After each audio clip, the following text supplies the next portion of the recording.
All right, I was just telling him I don't even know what to say. That was a wrap on one hell of a session.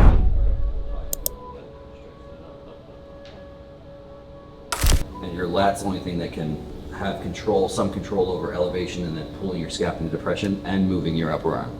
So it's the only muscle that can do both things. Whereas like you have like rear delt and teres and stuff can do just this motion. Okay. You know, so again, that's kind of the point of putting it in.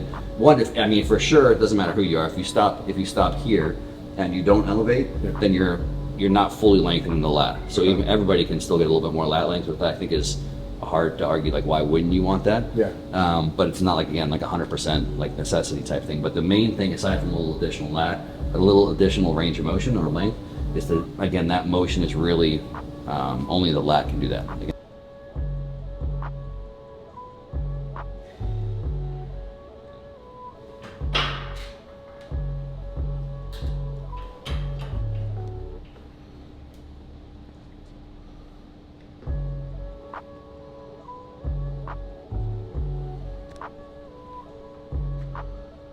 that's the big takeaway here is I don't need that motion isolated. Just keep the top really slow today more than anything else. And really just try and feel as we let it up, this going this direction, coming from lats, and this pulling down, coming from lats.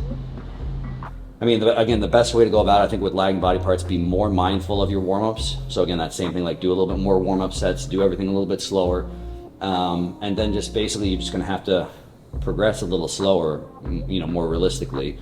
Where again, because that's all it is. Every single thing is if you get to the point where things are really hard and you're moving up in weight, you're moving up in reps, you're training close to failure, those are the points, particularly once you got the form down your warm-ups, that's where things start to slip the wrong way. So you just kind of have to catch yourself. It's like, all right, well, I did this weight, I did this reps, and like literally like kind of half making notes, you know, however you keep track of stuff and be like, all right, next week I'm going to keep everything the same no matter what. Yeah. Or if things really start to progress, because it might just be like a thing where it's like 2 steps forward, 1 step back, where it's like I'm starting to move up, but then if I'm honest, like that just didn't feel like quite as good.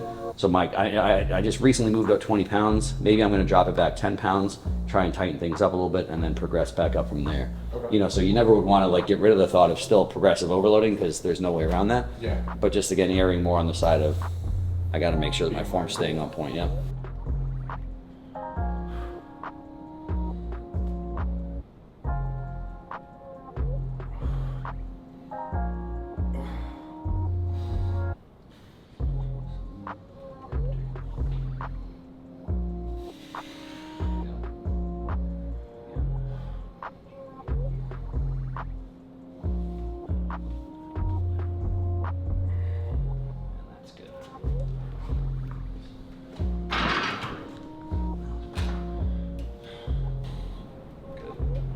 Let's go 2 more. Smooth finish.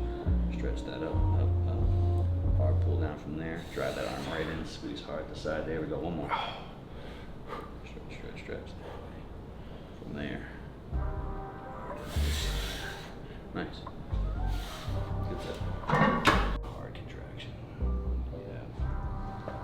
Good. Let's go 1 more nice and smooth. Like, stretch this up. Smooth transition. There we go. That part first. Good. Nice. Look good. If I ever say fast, what ultimately happens is people like, they just try and go fast. Yeah. And then they're getting a running start. So it's like, if I want to go fast, I can't pause here. That's like, I'm just going to bounce out of here, drive down here. And fast tends to always cue, you know, for things to go wrong. Where once you got it, you know, if we're here, we pause, and you can aggressively contract and it's all lat, then have at it, right? Again, I think intentionally slow could actually cause problems. So again, that's one of those things where you just have to have the balance. It's like, I have to make sure I'm using lat. Once I got lat, same as any other muscle, get after it. You know what I mean? And so that's where I said, like, if you look from the outside, how most people do, you know, most people are using faster form just to, again, avoid pain and cheat, if they're being honest. And so I would say, all that being said, if you put that template, what I just said, over how most people train, it does transition to slower. Yeah.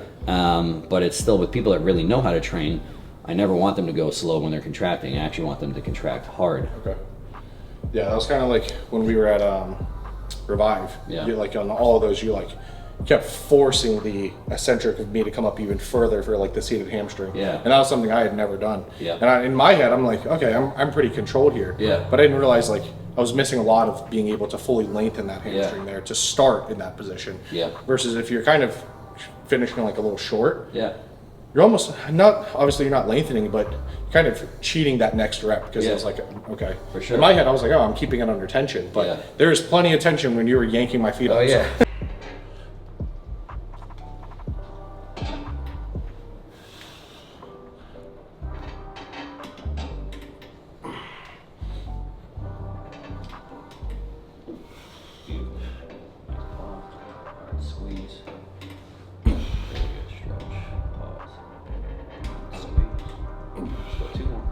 Sensation. That's what we're thinking about. Squeeze. One more. Stretch. Squeeze. Really good. Like I said, upper back's not as tricky, in my opinion. It's an easier thing. Like it's a lot of it's just some of the little stuff that we're doing. Where I think one of the biggest places that people honestly mess up on upper back stuff is, you know, balancing. They start to lose range of motion. Like I said, once you really get the idea that like I'm just focusing on contracting my muscles as hard as I can, they're just going to go where they go. There's no way around the fact that you're significantly stronger here than you are here. So again, if you're challenging here, you know, this range, there's no way at some point in time you're not going to be able to finish the rep. So like that's actually a really good like advanced skill, because what are your options? Either you stay like if I can do 4.5 plates down here, but I'm like, you know, I'm missing that squeeze, so you just stay with 3 plates so you can always get that squeeze.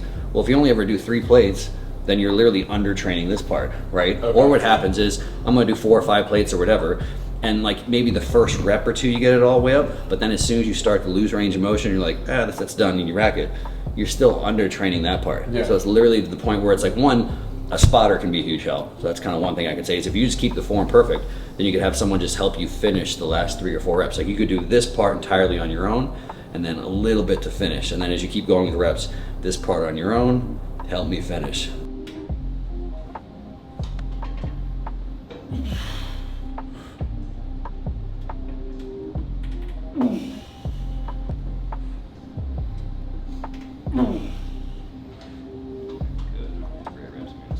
Stretch, pause, hard contraction. Keep it smooth and finish, just stay contracted. There we go. Keep contracted, keep contracted. That's right. I don't like that. Keep contracted. Let's go one more. Stretch it all the way open. Contract, go. Nice. That's good. How'd that feel? Good, yeah. I could feel the movement all the way through. Like, I can't even think right now. Yeah, I'll have to do it after because that's a lot going through my head right now.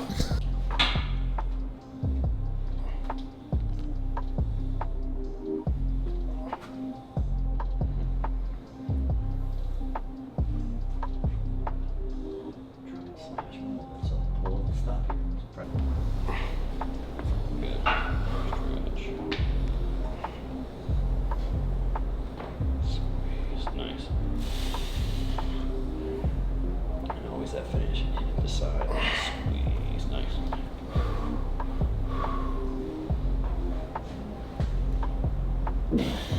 Stretch it out.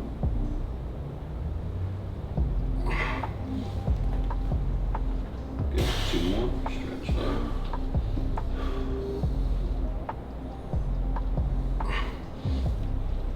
One more.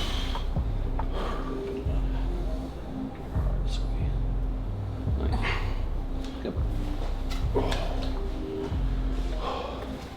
Relative to the body. So a lot of people don't feel like if they come here right about to get that stretch and they rotate, that's the upper arm technically abducting. Okay. So again, that's people look at, so this point closer to this point is adduction. What people don't think about the reverse action is if I get here and then I'm like, oh, I'm trying to get a little bit more stretch, they don't realize that even though my upper arm doesn't move, this is technically abduction of the upper arm relative to my torso. It's just kind of that reverse action thing. So a subtle thing people need to worry about with single arm stuff is not letting their body turn, losing some stretch. And with you, if you can go both at the same time, especially because this one adducts a little bit into the finish, so it's not right here, it's a little bit more here, you really get that stretch from those kind of upper lat fibers. Okay.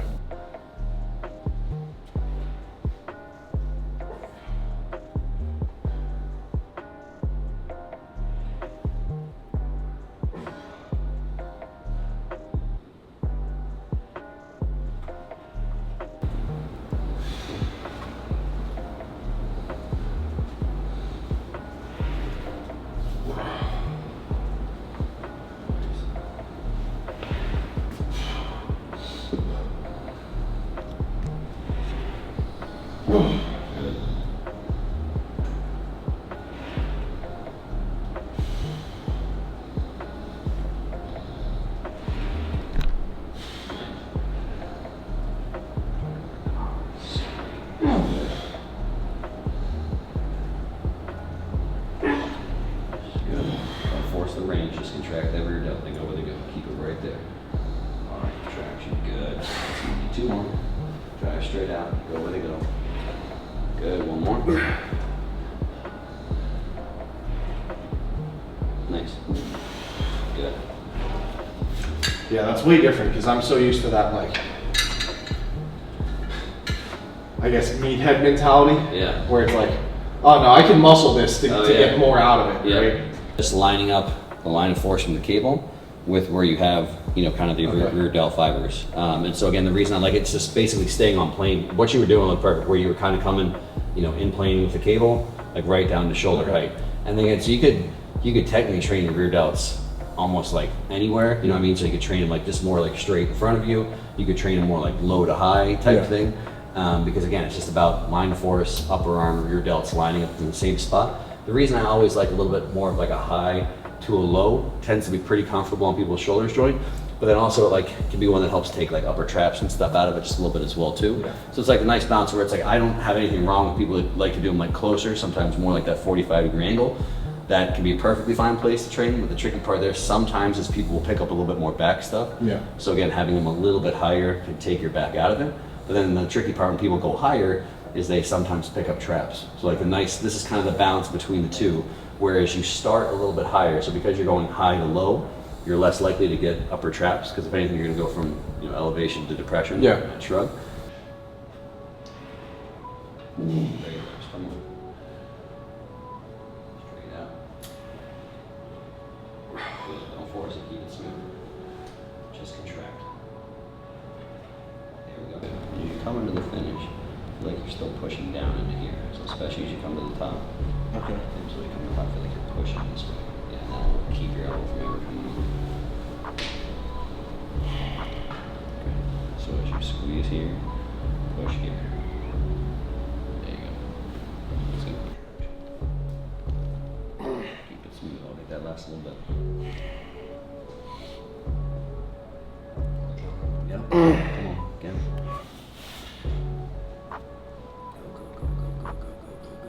Go. One more. Stick with it. Nice.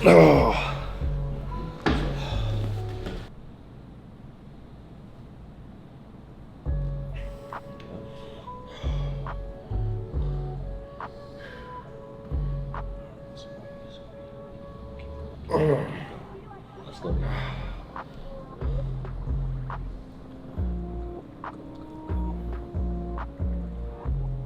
Yeah.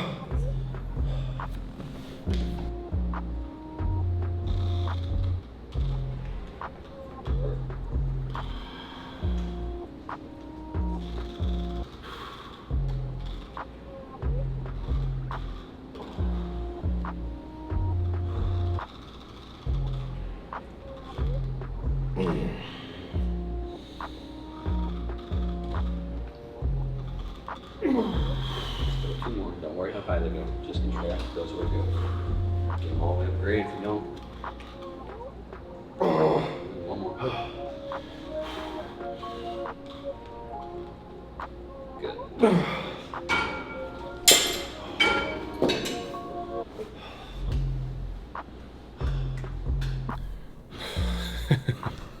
All right, I was just telling him I don't even know what to say. That was a wrap on one hell of a session. I told Joe, I was like, next time, I promise I won't talk your ear off. But I feel awkward, like I almost feel obligated to talk because I don't really know him that well. He doesn't know me that well. So like when the dead silence happens with a person that you actually know, it's fine, right? Because you're just training. But when you don't know the individual, I'm like, it's like the first time you're around that new girl, you're like, oh my God, right?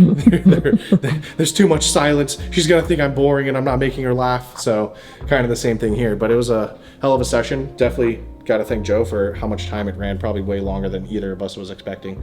But that's why I wanted to do this, because now I'm gonna be able to carry over some of those cues. Hopefully we'll be able to get back in here more, and I didn't annoy Joe too much, but it's a hell of a session, and that's a wrap.